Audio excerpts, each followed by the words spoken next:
Previously on the Real Estate Podcast. Don't jump the gun. Oh, sure. And don't be in a hurry to get to a place you don't even know what the groundwork is. At the end of the day, it comes down to the same thing. Pace yourself, the groundwork, and sometimes they say trust in the timing because the position will be presented to you.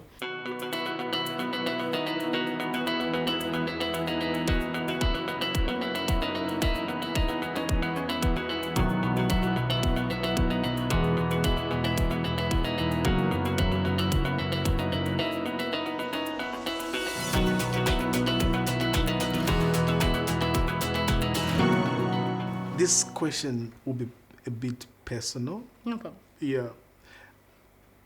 What time does your day start? Yeah. And how do you balance? I know you are a mother with kids, and then you're also looking at feeding them and Very also true. running your business. Yeah. How do you keep that balance? What time does your day start and what time does your day end? So my day, I've got terrible insomnia. So my day actually starts as early as 03. Between 1 to 3, but most of the time it's like clockwork. It's by 3.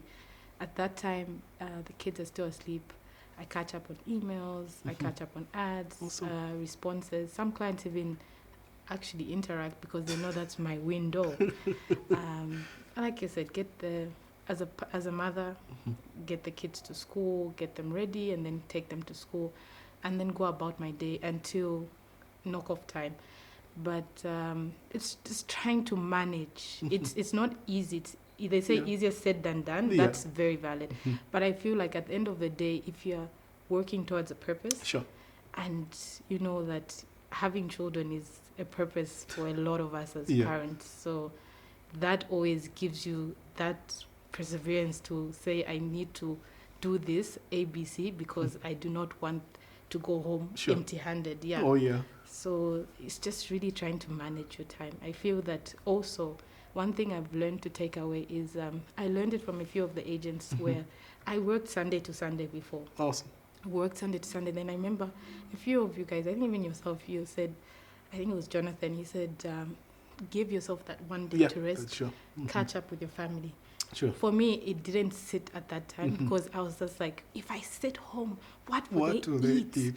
So I felt like striking a balance because at the end of the day, even if you will you go out, sometimes you go and make nothing because most of your clientele are resting, are cherishing family time.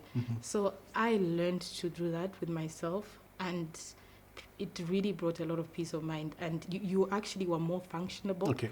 Come Monday, you're ready to work again. So I always feel give yourself that time and strike a balance. It's very important. Awesome.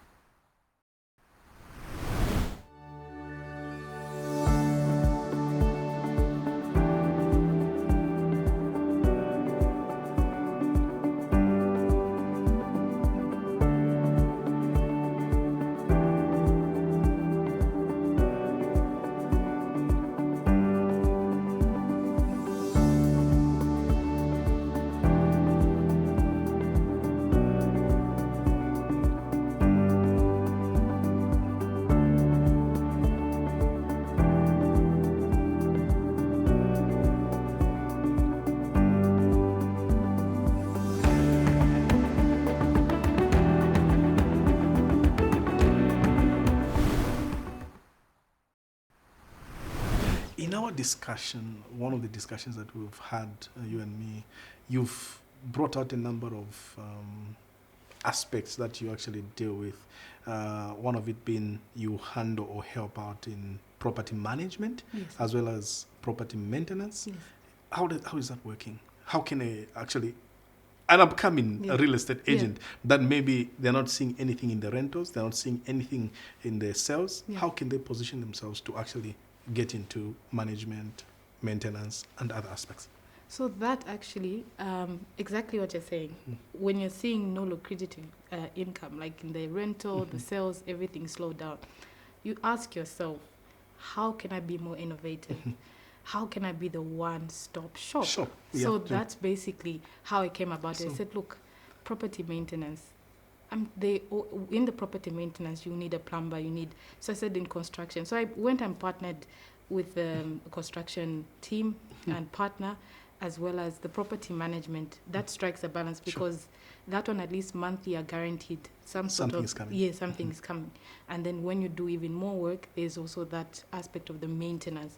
So it basically came about trying to put myself out there and be more than just the statement, thinking outside the box. Yeah. So I was trying to be that one-stop shop and say, what can I offer to a landlord so that it becomes cost-effective, yes, but you literally are able to be relevant and stay relevant in your client space. Yeah. So that's why actually the property management and the maintenance came about and everything. So hopefully logistics in the future. Awesome. So we're really trying all around one-stop shop. Just to actually wrap it up, what would be your advice or your sales tip to our audience?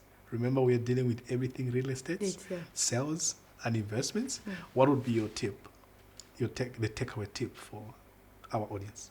So I think my takeaway tip to the audience is I think the key issue is the same thing I've said in this whole discussion, is understand your market. And as long as you grasp and have a niche on your market and the product, you're bound to sell anything. Awesome. Believe you me, you have no idea like what you carry. If you just understand the product, you, like they say, you will literally sell a tomato on the roadside because you understood the product, you understood what the market is offering, you understood how to execute it. So I think, in short, just understanding the market that you are going into, yes, so that you're able to sell.